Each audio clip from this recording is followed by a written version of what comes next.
Olá, amigos. Olá, amigas. Estamos iniciando o Economia e Desenvolvimento desta semana, nos aproximando aí do final do penúltimo mês do ano, né? Que é novembro. Daqui a pouco estaremos já no último mês de 2020. E o nosso Economia e Desenvolvimento tem a tradição de começar com o espaço conversando sobre contabilidade.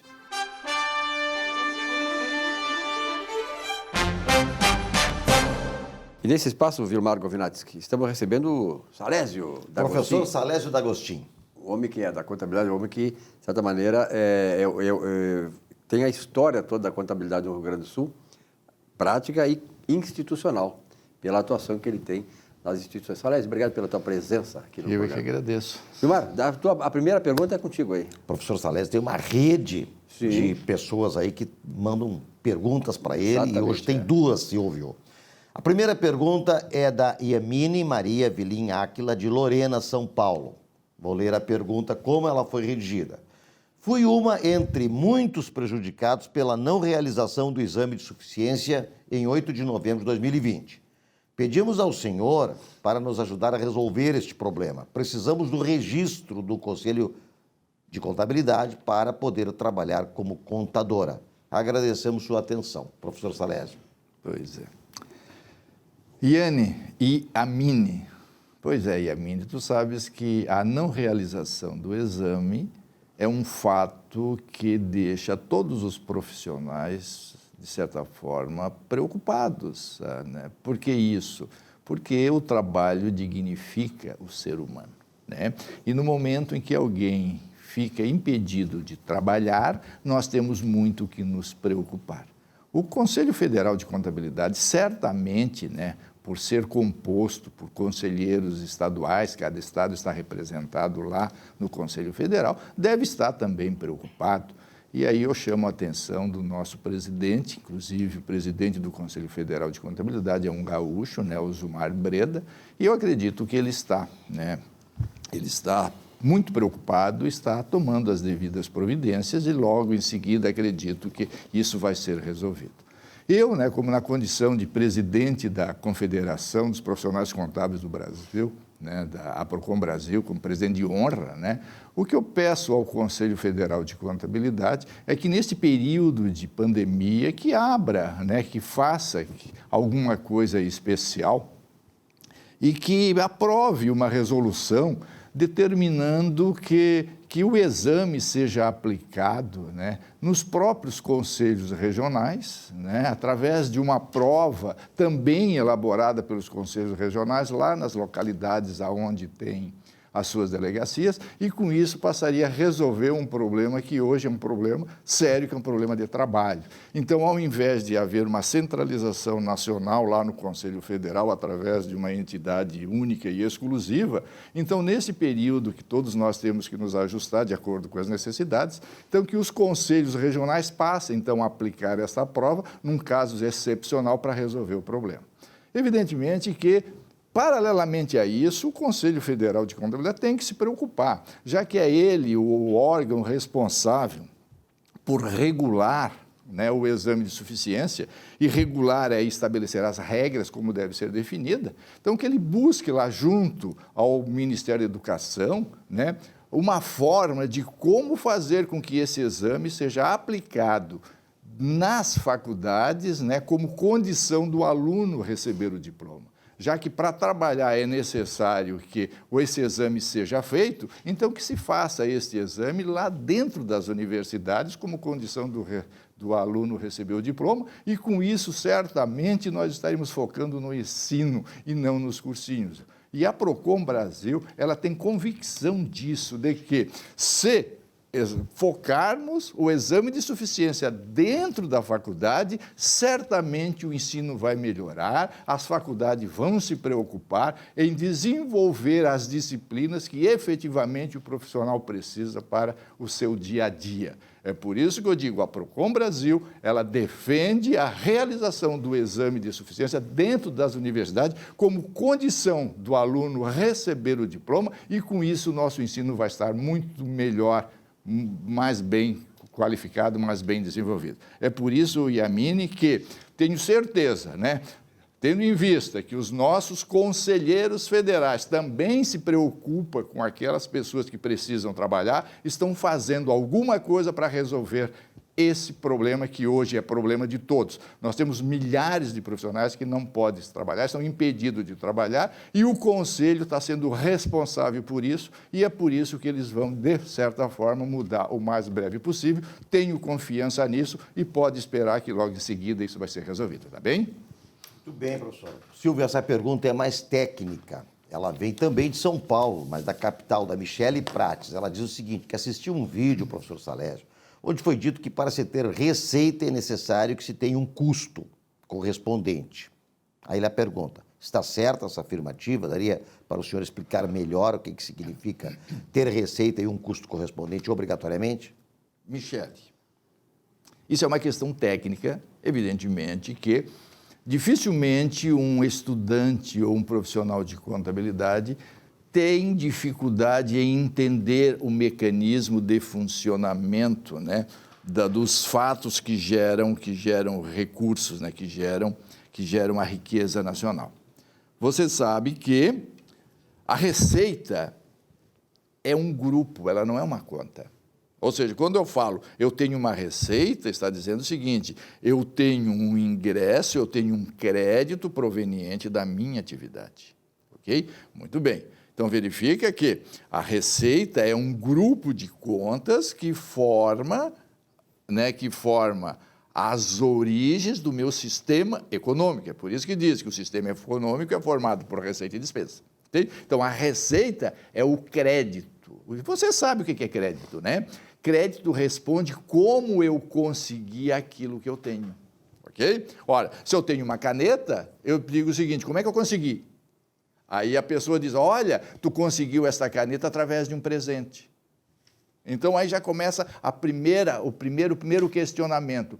O presente é uma conta credora. Muito bem. Se ela é uma conta credora, ela vai estar classificada ou no passivo ou na receita. Não tem outra escolha, somente isso. Porque crédito responde como eu consegui as coisas e eu consigo as coisas ou através do passivo ou através da receita. E a receita é o sistema econômico. Então diz, o presente, olha só, presente, então é uma conta que compõe as receitas.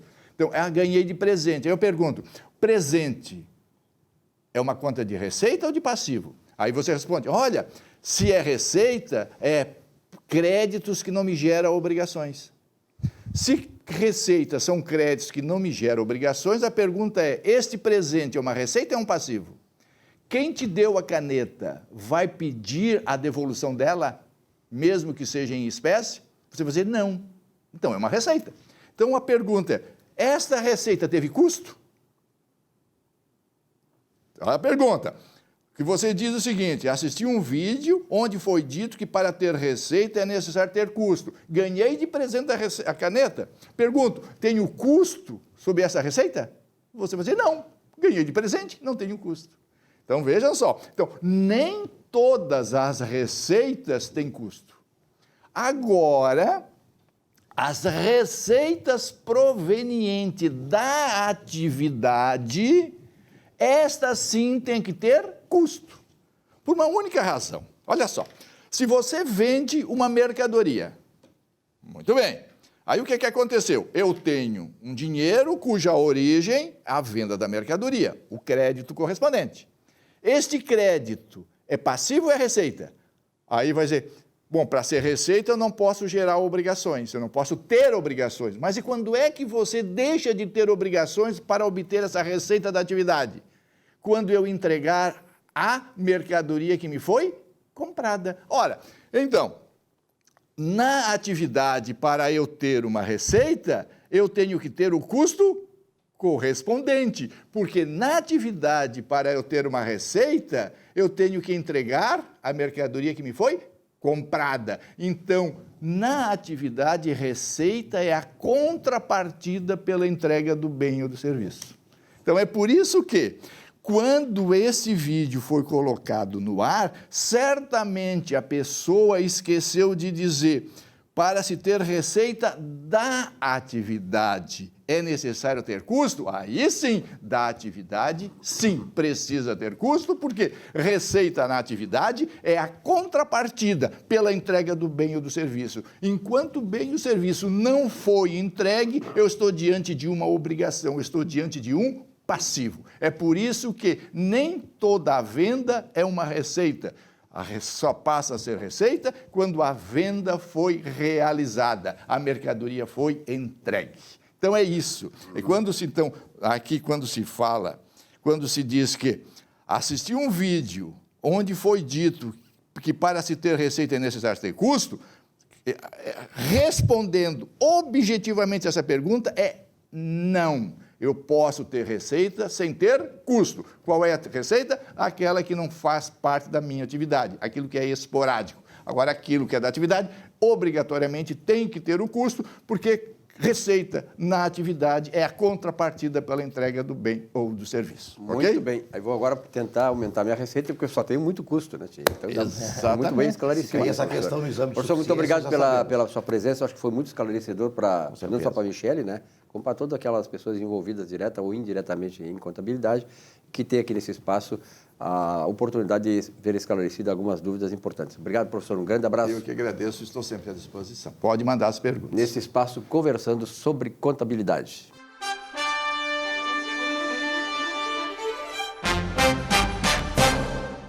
Olá, o que você prefere, afinal? Comemorar vitórias ou justificar fracassos?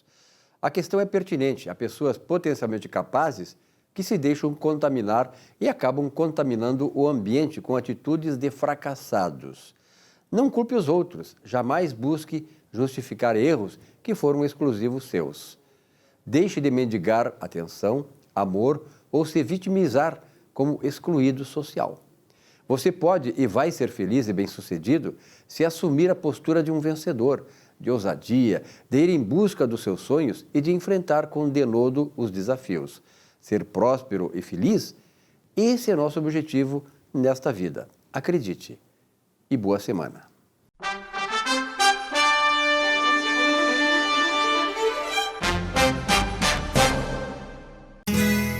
Ser gaúcho é preservar as tradições, é valorizar a educação e acreditar que um futuro melhor nasce nas páginas de um livro. É nossa tradição trabalhar duro. Temos orgulho do suor que escorre do rosto. Ele reconforta a alma e sedimenta uma vida digna. É nossa tradição valorizar o passado para desenvolver o futuro.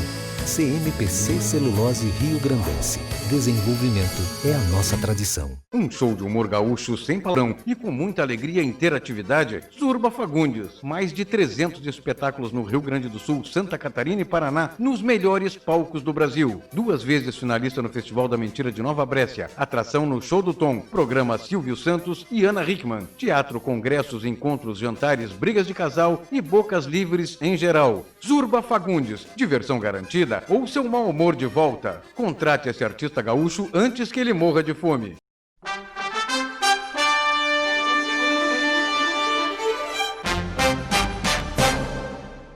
Olá, tudo bem? Hoje o nosso comentário será sobre a área de investimentos.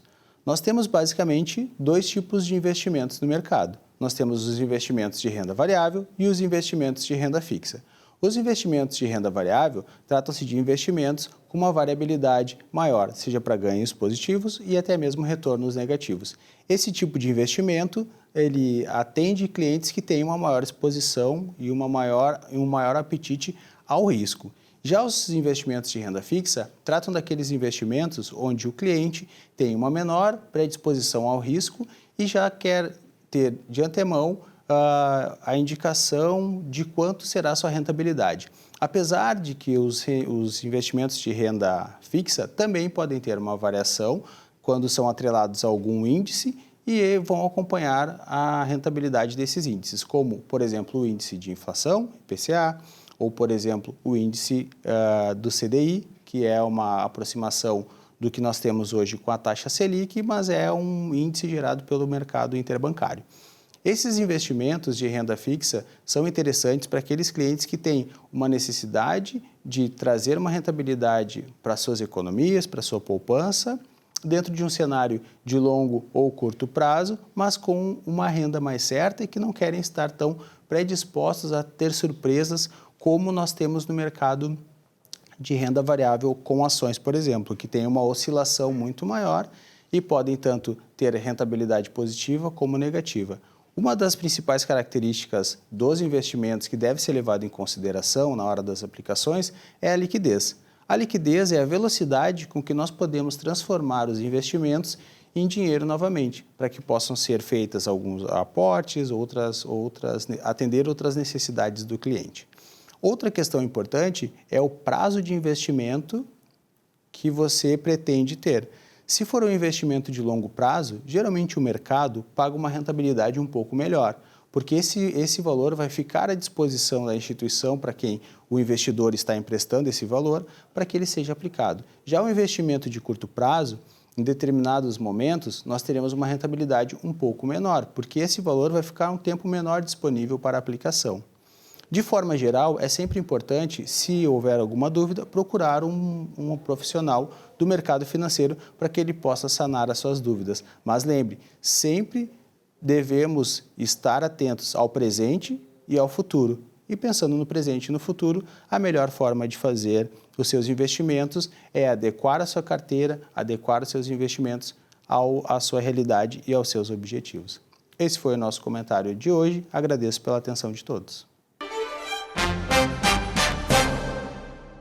Muito bem, nesse bloco do programa Economia e Desenvolvimento, professor Saul, temos um convidado aí que está chegando pela primeira vez no programa. Vou deixar para tu, então, fazer as honras da casa e apresentar. Muito obrigado, Vilmar. É uma alegria estar aqui.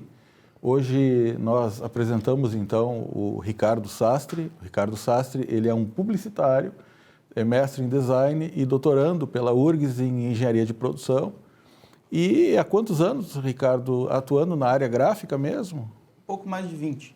Exatamente. Então, um jovem começou lá com... Sim, começou com 5 anos, 4 anos. Mais ou menos isso. E é muito interessante, assim, Vilmar, a questão da embalagem nesse cenário pós-pandêmico, né? Sim. Antes da pandemia, qual era a realidade brasileira e hoje, né, que mudou tanta coisa, tantas inovações, tantas metodologias diferentes de trabalho, que são coisas que a gente aborda muito nesse programa, né, que é o tema, né, economia e desenvolvimento. Então, é interessante essa visão mais plural, assim, para que a gente possa entender mais como é que está esse mercado, que influencia tanto em tantos outros, né? Mas deixa eu entender o telespectador também, Ricardo. Tu és designer, mas também tu faz produção de embalagens, fabrica embalagens, é isso? Isso. Eu atuo, na verdade, em toda a cadeia do ciclo de vida, né? Sim. Hoje eu tenho uma atividade dentro de uma indústria gráfica de grande porte, né? Mas trabalho também com consultoria, muito voltado também para questões da área ambiental, né? Os impactos que a embalagem traz nesse contexto. E essas embalagens que tu produz, Ricardo, são embalagens para produtos em geral, para produtos de delivery, para produtos que fazem também assim transporte em longa distância? Que tipo de embalagens são? O foco da empresa são embalagens de consumo, ou seja, aquelas embalagens que têm um contato direto com o consumidor, aquelas que a gente encontra nas gôndolas de supermercado. Não são exatamente caixas de transporte. Mas quando eu desenvolvo projetos de consultoria ou desenvolvimento estrutural, assim, de parte projetual mesmo, aí qualquer tipo de segmento. Agora, Saul, nessa questão da pandemia, a gente percebeu que os objetos e muita da alimentação foi transportada por embalagens, né? Esse é um mercado que certamente teve um crescimento na pandemia, dentre outros, muitos retrocederam, mas alguns avançaram. Possivelmente esse tem avançado. Exatamente, ele deve ter avançado muito. Essa é a grande pergunta, né, Ricardo? Qual foi o avanço que a indústria gráfica, que vem sofrendo tanto, né, e vem se modernizando há tanto tempo, qual foi o impacto que ela sofreu neste período agora? Bom, alguns segmentos de mercado sofreram quedas, por exemplo, embalagens para grandes eventos, formaturas, livros, né, área editorial, que não tem uma relação direta com a embalagem, mas foi dentro da área gráfica, ele sofreu essa queda. E outros segmentos aumentaram muito. Por exemplo, a área farmacêutica aumentou muito, a área de produtos congelados aumentou demais, coisas relacionadas à teleentrega de alimentos ou produtos. Esse aumento excessivo trouxe uma crise do fornecimento de papelão. Eu ia chegar lá. Como é que está a questão da matéria-prima, como em tantos e tantos lugares faltando matéria-prima? É um problema generalizado, né? E o maior problema do mercado de embalagens de papel é o papelão, por uma série de fatores. O consumo estava muito baixo, em um determinado momento o dólar favorável, o euro favorável, fizeram que as grandes indústrias se voltassem para o mercado internacional. Então, desabasteceu o mercado nacional, o aumento do delivery e das embalagens, dos produtos entregues via correios ou transportadoras, buscaram um pedaço desse mercado que estava adormecido devido ao Covid. Quando retomou, essa matéria-prima ela não estava disponível mais para o mercado convencional. E como essa retomada ela trouxe um movimento excessivo para todos os segmentos, hoje nós estamos enfrentando um problema muito grave no fornecimento de papelão. As fábricas já estão programando produção para março, abril do ano que vem, não fazem mais pedidos, atenderam somente os clientes que já estavam ativos e o preço subiu mais de 50% nos últimos meses. Credo. Uma pergunta, Saul, que eu acho que é bem pertinente. Nós estamos com uma taxa de desemprego ainda muito alta, está dando uma pequena, não é, aumentada aí no emprego, estão falando em retomada de 18% e tal. Esse tipo de atividade emprega bastante pessoas ou ele é muito automatizado? Tem bastante empregos nesse segmento. Gera emprego? Ele é automatizado, mas ainda existe muitos processos manuais. Vilmar, assim, ó, desculpa, Ricardo, o Ricardo ele está à frente na parte de embalagem de uma das maiores gráficas aqui do sul do nosso país, né? E eu queria saber também as tendências desse mercado. Como que vai ser daqui para frente? Qual a importância da embalagem, dos negócios, do design e tal?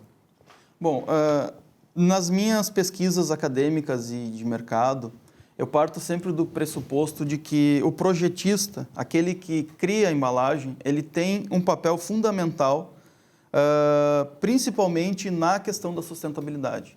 Porque aonde eu desenvolver um projeto que eu não pensar na sustentabilidade, ele vai gerar um lixo e esse lixo ele vai para um aterro sanitário. Se eu tenho um projeto sistêmico, ou seja, eu penso em toda a cadeia produtiva, no ciclo de vida da embalagem, nos envolvidos do processo, em todas as indústrias de manufatura que compõem o processo de embalagem, que não são poucas. Se eu tenho esse pensamento sistêmico e desenvolvo uma embalagem já pensando no fim de vida dela, ou num contexto de economia circular, onde essa embalagem ela pode ser compostada, ela pode voltar para o processo de fabricação da matéria-prima, etc., etc., se eu não tenho esse olhar atento às questões ambientais, possivelmente essas embalagens elas sairão do mercado gradativamente. Porque as grandes indústrias hoje elas já estão com o foco na sustentabilidade. A economia circular é uma realidade, né? Não se tem mais aquela visão linear que quando chega no fim de vida, essa embalagem ela simplesmente vai para um aterro sanitário e pronto. Não é um descarte, pode ser reaproveitada para reciclagem. Exatamente. Aí cada caso é um caso, né? Dependendo do tipo de matéria-prima, o tipo de projeto, enfim. Então são as grandes tendências do mercado de embalagens. Vai haver um crescimento com certeza. Praticamente nada funciona sem uma embalagem, né? Sim. A embalagem é a responsável pelo abastecimento do planeta. Possivelmente não seria viável que as pessoas se alimentassem sem uma embalagem. Imagina que a validade de um leite, por exemplo, de 2 dias passou para 1 ano, 1 ano e meio, né? Obviamente teve um reflexo na composição do leite, mas a embalagem, essa multicamadas, ela teve uma relevância nesse processo. E ainda a matéria-prima mais predominante é o papelão? Hoje sim. Hoje 35% mais ou menos da matéria-prima, das embalagens produzidas no Brasil são de papel cartão, e o plástico ele vem em segundo lugar com 28%, 30%. Por causa do custo, certamente, né, Ricardo? Não necessariamente. Não necessariamente. É uma questão de adequação de projeto. Porque precisa muito reflorestamento. Acho que é a acácia, que é o seu produtor maior aí dessa matéria-prima para fazer um papelão, não sei qual é exatamente. Eucalipto, pinos. Eucalipto, acácia, pinos, enfim, tem uma São série essas três. E ainda tem a questão do artista, né? Porque pois tu tem que fazer designer para apresentação. Para que a tua embalagem se destaque no meio das outras, né? Então é um desafio, né? Eu acho muito interessante essa área, porque realmente é um desafio. Tu tem que fazer com que a embalagem venda e apareça na gôndola, no caso de um mercado, né, a mais que as outras, e ainda por cima todo esse exercício de sustentabilidade em cima. Tem que ser atraente, tem que ser prática, tem que ter sustentabilidade, tem todo tem que ter um baixo trabalho, custo, tem que ter um baixo custo. Né? Parabéns, Ricardo. É a amplitude das funções da embalagem, né, que tem que ser contempladas. Então, é um desafio, é um projeto complexo, né? A gente entende que a embalagem ela é um sistema complexo e que os desafios são muitos e é interessante a embalagem exatamente por isso. Porque ela não só trabalha a questão estrutural do projeto, quanto a parte gráfica que tem em relação com o mercado consumidor. Maravilha. Ricardo Sastre, muito obrigado aí pela tua participação. Obrigado, Saul, por ter trazido aí mais uma grande figura para nos apresentar mais situações de produtos importantes para a nossa economia. Certo. Muito obrigado. Abraço. Muito obrigado.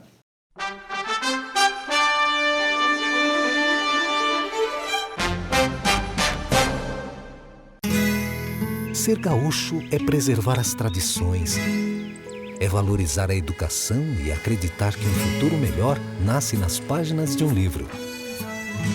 É nossa tradição trabalhar duro. Temos orgulho do suor que escorre do rosto. Ele reconforta a alma e sedimenta uma vida digna. É nossa tradição valorizar o passado para desenvolver o futuro.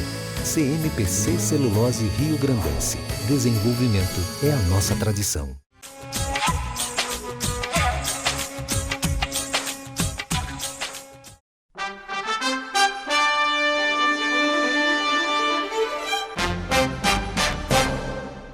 No final do dia 21 de novembro, neste sábado, teremos o ingresso do Sol no signo de Sagitário e Vênus no signo de Escorpião. Durante a passagem do Sol pelo signo de Sagitário, traz o otimismo ao coletivo, a esperança, o desejo de expandir novos horizontes, de explorar novas possibilidades. Além disso, Júpiter, seu regente, caminha se afastando de Plutão em direção a Saturno, dando força para a realização dos seus projetos. Sagitário, o centauro, nos faz lembrar que nós temos uma porção humana, uma porção animal e uma parte divina. Essas três faces fazem parte do ser humano e isso nos diferencia dos animais. A porção humana nos faz olhar para a nossa razão, as nossas emoções. A porção animal guarda os nossos instintos necessários para a sobrevivência. Já a porção divina nos conecta com forças superiores, com algo divino, com a nossa fé, com a compaixão. Traz a consciência de que somos parte de algo muito maior do que nós mesmos. O equilíbrio entre essas três partes nos faz pessoas felizes. Jamais devemos menosprezar qualquer uma dessas partes. Todas elas são importantes para a nossa felicidade. Você tem lidado bem com seus instintos? Você tem consciência da sua porção animal? Como você lida com seus desejos, impulsos e compulsões?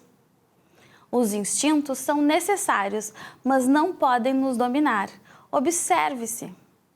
Como andam seus pensamentos? Qual a qualidade dos seus pensamentos? Como andam as suas emoções? Existe uma briga interna dentro de você?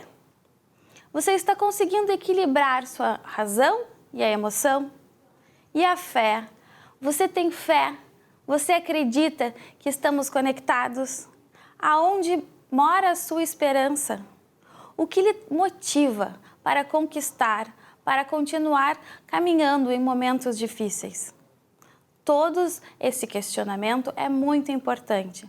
Verificar quais as partes suas que estão debilitadas e quais estão superestimuladas. A entrada de Vênus no signo de Escorpião impulsiona as transformações internas necessárias para uma vida mais em equilíbrio, nos conectando com a nossa real essência.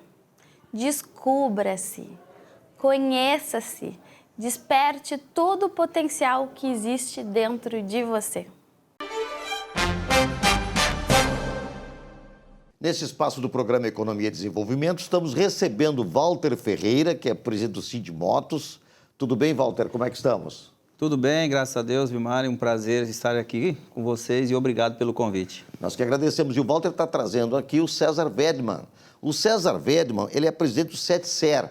É o sindicato dos entregadores, das empresas, perdão, né, César? Exatamente. O sindicato das empresas de teleserviço do Estado. Então, o SETSER, ele faz a congregação de todas as empresas que trabalham com delivery no Estado do Rio Grande do Sul. Muito obrigado pela tua presença, César. Seja muito bem-vindo. Eu que agradeço a oportunidade de estar aqui presente. Então, nós vamos bater um papo aqui com o Walter, com o César, telespectador aí nos assistindo. Vai envolver segurança no trânsito, vai envolver a situação dos motoboys em relação à pandemia, as perspectivas, César, das empresas, não é? Nós vamos discorrer sobre todos esses assuntos. Começando com o Walter. Walter, a categoria, ela tem uma assistência boa no sentido, principalmente dessa questão dos riscos que passam pelo dia a dia, né, da atividade? Vilmar e telespectadores, eu estou há 20 anos à frente desta categoria e há 20 anos eu digo a mesma coisa. Não temos nada. Sendo que deveria ser o oposto. Com certeza. Se o público de duas rodas, ele é frágil, ele é o para-choque na hora do acidente, esse deveria ter uma atenção maior, não esquecendo dos ciclistas e dos pedestres. Eu creio que, se fazermos um levantamento hoje no trânsito, nós vamos perceber, e isso é triste até de dizer, que a grande maioria dos condutores não conhece do artigo 28 em diante do CTB o que é norma de circulação e conduta. Capítulo 3. E conduta. Isso que é importante. E é bom ter também um conhecedor do trânsito ao lado, porque eu falei já logo nos artigos, já veio logo o capítulo complementando. Isso é importante. Por isso que é bom trabalhar com quem tem conhecimento da área. E quando tu esteves, Vilmar, na frente da IPTC, nós construímos muito.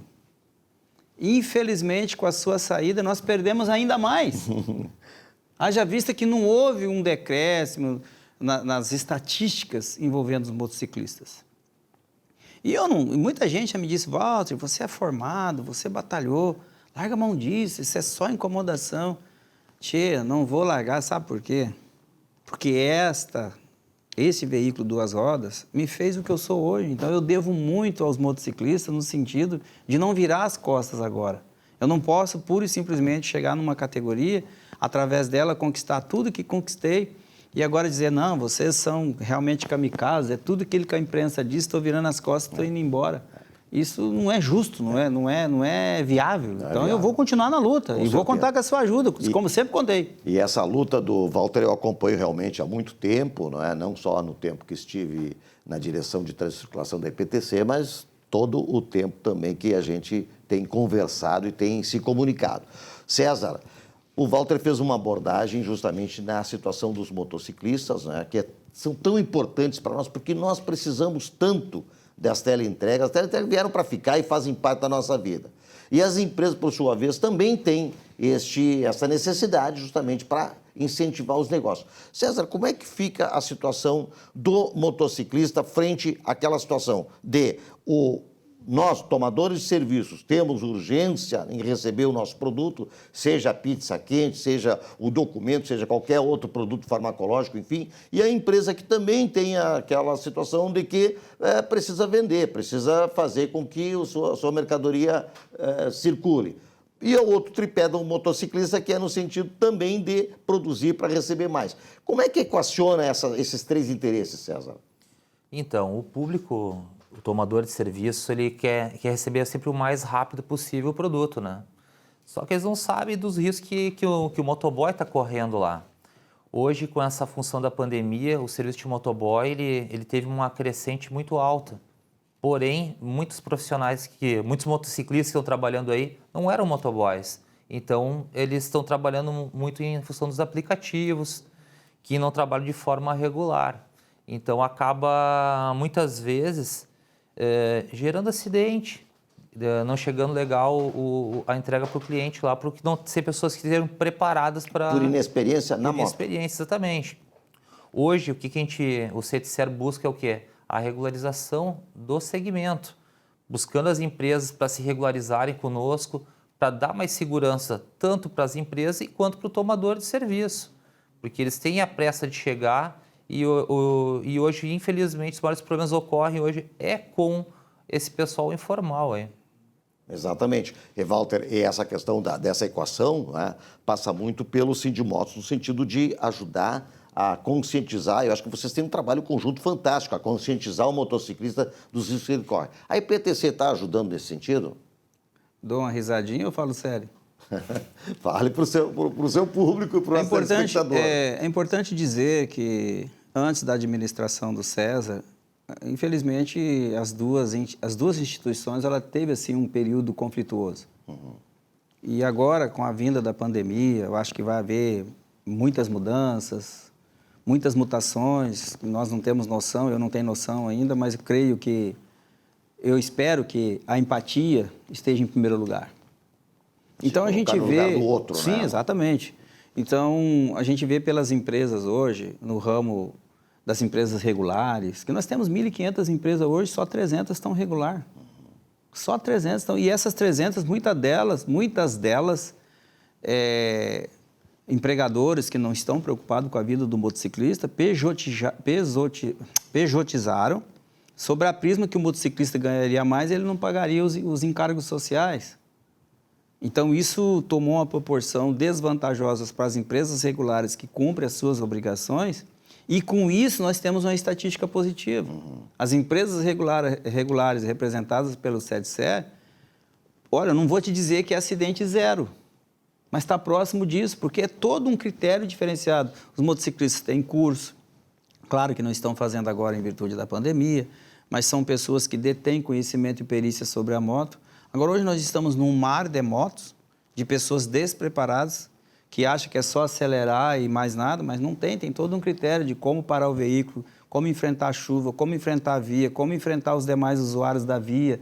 Nós temos animais pedestres, ciclistas, agora nós temos os patinetes, nós temos os skates, nós temos as bicicletas elétricas, que até 25 cilindradas não precisa de autorização e nem carteira de motorista. Então, quando ele vai enfrentar todo este público, tá, e agora o que eu faço? Por isso nós vemos as estatísticas lá em cima. Então, o que nós resolvemos? Sentamos as duas instituições e diz o seguinte: ou a gente trabalha junto em prol da vida, respeitando Rio Negro e Solimões, né? Eu sempre falo isso, Rio Negro e Solimões, os dois caminham juntinho ali, para ver que não se mistura. É só se respeitar. Então, isso está numa forma crescente e nós estamos apostando, quem sabe, na nova administração, seja qual for, de acordo com a vontade democrática da população, e o novo e futuro presidente da IPTC, que realmente queira ter um olhar para esse público, que é o mais prejudicado em termos de estatística e acidentes e mortes e perdas de membro superior a inferior, temos condições de dar muito subsídio e fazer dessa categoria aqui na cidade de Porto Alegre, assim como é o transporte coletivo, deveria ser vitrine para a cidade, que nós sabemos também que não é.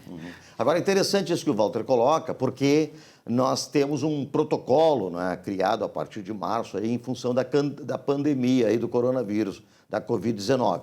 Eu estou vendo que, então, já está sendo formalizado, ou já foi feito um protocolo também de procedimentos do motociclista, não é, na condução do veículo, no trabalho do dia a dia para entregar os produtos. César, tu falaste que na pandemia houve um acréscimo na atividade. A gente sabe disso, isso notadamente se viu, que a teleentrega aumentou pela reclusão das pessoas em casa. E pós-pandemia, qual é a perspectiva que tu vês, César, para essa atividade? Vamos continuar em crescente, vamos continuar em progresso, vamos continuar com esse desenvolvimento da atividade? Eu acredito que vai dar uma estabilizada, vai se manter. As pessoas que eram acostumadas, principalmente na área da alimentação, a almoçar fora, a jantar fora, almoçar fora, o pessoal como vai começar, viu que dessa forma, usando a teleentrega, é mais rápido para eles, consegue aproveitar melhor os seus intervalos. Então, acredito que vai meio que se manter isso aí, vai melhorar para o segmento. É como o home office, né? O home office ele também teve uma situação diferenciada com a pandemia e muitas empresas agora parece que estão optando, pós-pandemia, em continuar com o home office, né? É uma forte tendência, com certeza. É uma tendência. E a empresa, com isso, ela aumentou a sua capacidade de venda, César? A empresa tem favorecimento com a situação da teleentrega, com o delivery? Claro, a teleentrega ela favorece, porque as empresas podem trabalhar mais compacta, com menos custo, menos funcionários.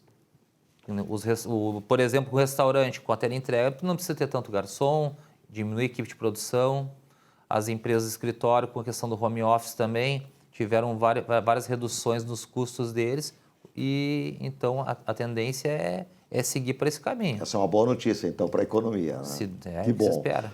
Walter, nós estamos chegando ao final do nosso bloco de Economia e Desenvolvimento. Mas vai voltar outras vezes aqui. César vai voltar também. Qual é teu recado final, César? Perdão, Walter. Olha, que as pessoas no próximo dia 29 exerçam a democracia sem discriminação e que tenham empatia e respeito pelo próximo, independente da cor da pele, até porque amanhã é dia de comemorar-se todos que têm o tom da minha pele e tão discriminado nesse país.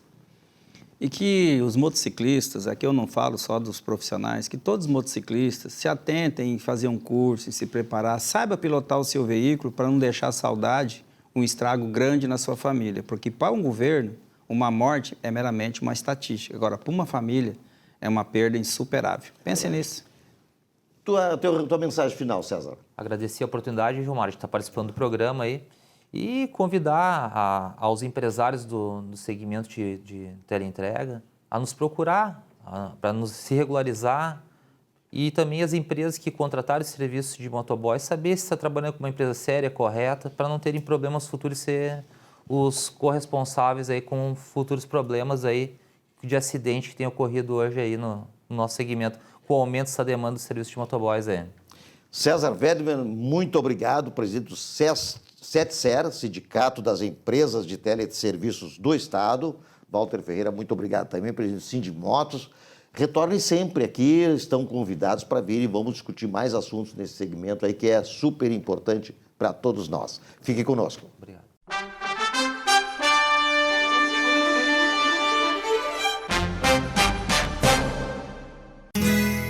Ser gaúcho é preservar as tradições, é valorizar a educação e acreditar que um futuro melhor nasce nas páginas de um livro. É nossa tradição trabalhar duro. Temos orgulho do suor que escorre do rosto. Ele reconforta a alma e sedimenta uma vida digna. É nossa tradição valorizar o passado para desenvolver o futuro. CMPC Celulose Rio Grandense. Desenvolvimento é a nossa tradição. Um show de humor gaúcho sem palavrão e com muita alegria e interatividade. Zurba Fagundes. Mais de 300 espetáculos no Rio Grande do Sul, Santa Catarina e Paraná, nos melhores palcos do Brasil. 2 vezes finalista no Festival da Mentira de Nova Brécia. Atração no Show do Tom. Programa Silvio Santos e Ana Hickman. Teatro, congressos, encontros, jantares, brigas de casal e bocas livres em geral. Zurba Fagundes. Diversão garantida ou seu mau humor de volta. Contrate esse artista gaúcho antes que ele morra de fome.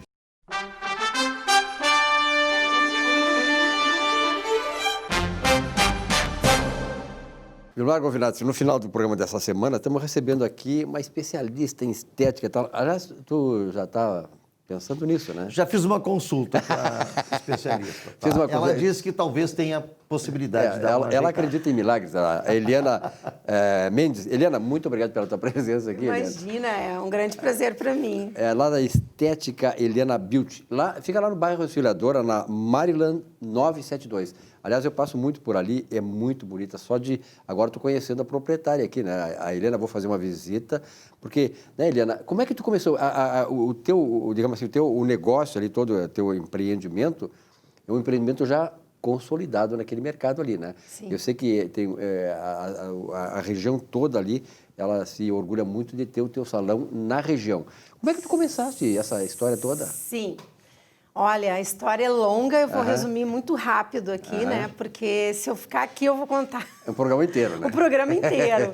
Mas sou de família humilde, né? Meus pais moravam em Alvorada, nasci em Porto Alegre, mas a minha cidade de dormitório sempre foi Alvorada. Sim. Mas sempre trabalhei em Porto Alegre, né? Fiz os meus cursos depois, né? Sempre em Porto Alegre.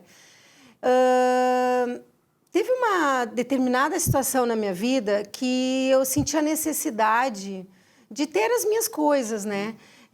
Os nossos pais tinham dinheiro contado para determinadas coisas e eu queria não só um shampoo, eu queria mais, eu queria um creme, eu queria um perfume, eu queria uma roupa melhor. Não queria só o básico, queria além do básico. Eu queria além do básico, eu claro. sempre tive bastante isso na infância.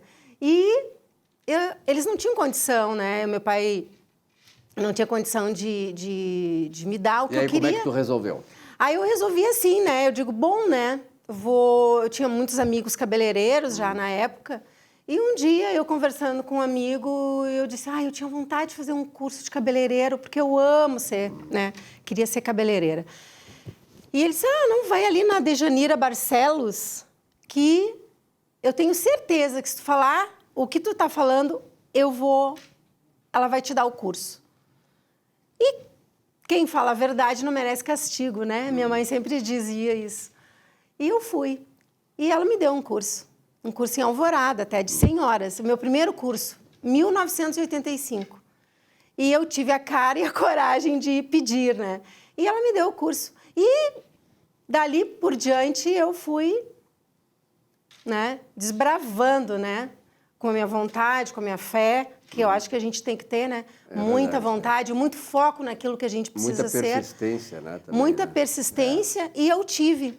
Então, eu venci, porque hoje, graças a Deus, a gente continua eu continuo na área da beleza, né? Bom, a tua estética fica ali, como eu falei, na Maryland 972. Sim. E, na verdade, esse setor aí sofreu muito com a pandemia, né? Sim. Como é que vocês trataram, como é que vocês administraram o negócio, né, da estética nesse período? Olha, realmente foi um ano atípico para todos nós, né? O mundo sofreu, né? Com toda essa pandemia aí que ninguém esperava e nos pegaram de surpresa, né? Então, como nós conseguimos manter as nossas dívidas, a equipe trabalhando, né? Com muitos decretos que aconteceram, né? Tivemos que fechar um período a estética. Então, assim, foi bem difícil, mas com a fidelização de nossos clientes de muitos anos, de 25 anos ali no bairro, nós acabamos atendendo alguns clientes em casa, né? A equipe também atendeu clientes em casa e foi o que nos salvou. Porque nós tivemos que fechar, obedecer as regras, as normas. Chamados protocolos, né? Os protocolos, então nós não podíamos. Então isso foi com que nós garantíssemos, né, o nosso trabalho, né? Maravilha, Helena. Chamou a atenção a tua fala anterior sobre o teu início nesta profissão, nesta carreira de esteticista. Cabeleireira. Cabeleireira, né? Então... E aí a gente sempre pensa justamente nas pessoas que querem seguir as suas carreiras. Cada carreira tem que ter também um pouco de vocação, um pouco também de amor. De amor, mas também tem que ter habilidade, né? Tem que ter aquela coisa Sim. Que é o algo a mais que faz com que as pessoas se destaquem. Sim. O que tu dizes, Eliana, em relação a essas pessoas que hoje... querem seguir o curso de cabeleireira, querem seguir esta profissão, enfim, de salões de beleza, etc. É foco, é persistência, é perseverança ou também tem que ter aquele toque especial para ter sucesso na vida? Aquelas que alimentam o mesmo sonho dela, que tornou realidade.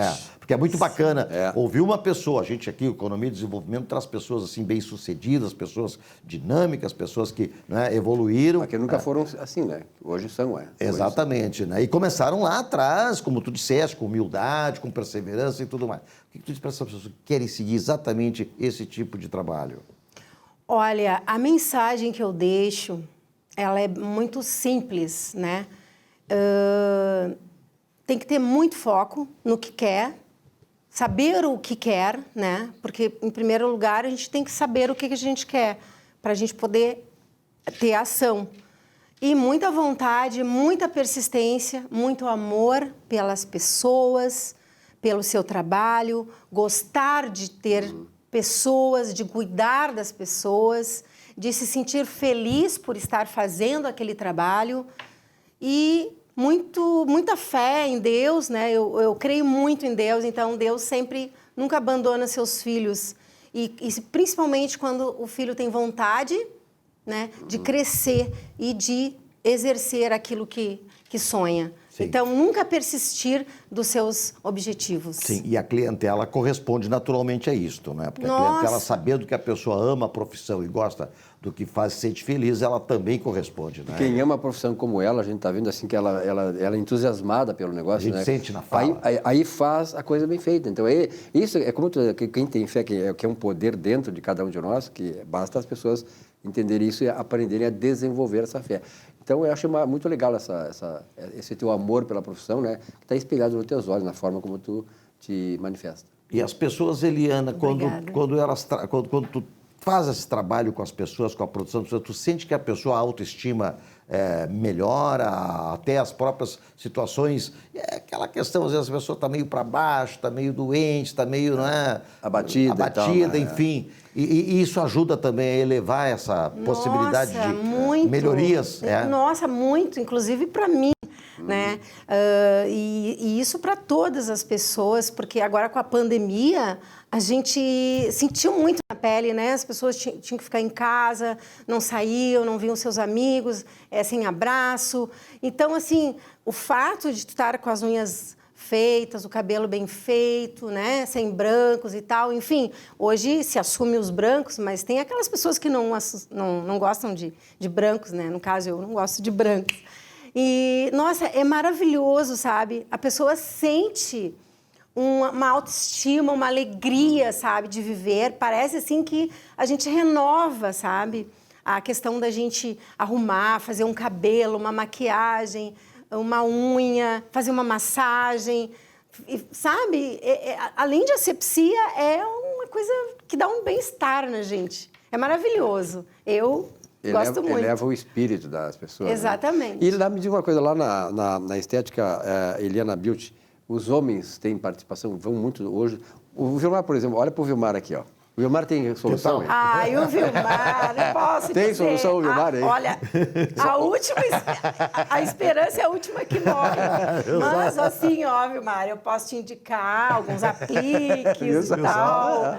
E também tratamentos, né? Para aqueles cabelos que estão ainda aí. Eu vou falar para o nosso telespectador uma coisa que me deixou assim com ciúme. Porque ele ia dizer, eu vou soltar os cabelos. Puxa vida, eu não posso fazer isso. Nem eu, né? Eu estou dizendo Vilmar, mas eu também me coloco nessa situação, viu? Né? Nós estamos empatados aí nessa coisa. Não, mas assim, ó, gente, onde existe folículo, existe vida. Claro. Então, vocês podem ter certeza que aonde tem folículo, vocês vão manter com o tratamento que nós temos lá, se mantém o que se tem ainda. Levantou a autoestima, viu? Só as palavras já, né? Elevam. Imagina tu ir lá e a Eliana dizer assim, tu tem solução, né? É muito legal. Agora, realmente, e nesse tipo de negócio, é uma coisa muito pessoal, há um contato muito, há uma certa intimidade, né? No caso dela, com a cliente, com o cliente. E isso é fundamental, né? Porque quando ele passa a confiar no teu trabalho, né, Eliana? Exatamente. A confiança, ela está agregada a uma série de coisas, sim, né? O profissionalismo, né, ao qual a gente se submete, a fidelização do trabalho, o respeito, a né? empatia que tu tens, né? A empatia, tudo está agregado, mas, assim, a questão da segurança, de tudo, né? A asepsia, a biossegurança, tudo está junto, agregado à fidelização de um cliente. Mas a pergunta anterior do Silvio em relação ao público masculino e feminino, a Estética Beauty atende os dois públicos, é isso? Sim, nós temos, com o passar do tempo, nós estamos há 25 anos no bairro, nós tínhamos uma fidelização de uns 10% de clientes masculinos. Porque quando eu comecei na área, eu comecei com masculino, né? Depois eu fui me especializando no feminino. Depois que eu fui para esse bairro, eu comecei a me especializar no feminino. Mas sempre tive aquela fidelização desses 10% do masculino. E com a nossa ida para Marilã, porque nós tivemos na Lucas de Oliveira 18 anos, hoje nós temos sede própria na Marilã, eu comecei a pensar que esses homens, esses 10% que nós tínhamos, mereciam um cantinho, um cantinho assim mais reservado, especial, né? Especial para eles, que eles eram merecedores disso. Perfeito. E aí nós montamos uma barbearia, a qual hoje, graças a Deus, né, a gente tem muito mais que 10% de clientes masculinos. E eles também usam os serviços da estética, fazem podologia, fazem limpeza de pele. E uma coisa interessante também é que o homem está lá, leva a sua companheira, sua namorada, sua esposa Sim. e tal, e a esposa também leva o seu companheiro. Exatamente. Né? Integração Exatamente. total, né? Até a gente fez um cartão, que o cartão é atrás é barbearia e na frente é estética, né? E a família toda, claro, né? Inclusive crianças a gente atende. Que beleza. Helena, muito obrigado pela tua presença aqui. Eu sugiro lá você, lá na Estética Helena Beauty, lá na Maryland 972, né? Você vai lá e você vai ter todo esse encantamento que a Helena passa para os clientes e tal, e vai também fidelizar o trabalho lá. Helena, muito obrigado, sucesso cada vez mais, muito tá bom? obrigada. Até uma próxima, viu? Eu que agradeço. Tá bom. Vai ser uma honra. Parabéns. Muito bom. Muito obrigado, então, a você também, telespectador, pela fidelidade, pela audiência. Nossa Economia e Desenvolvimento volta a semana que vem, tá bom? Até lá.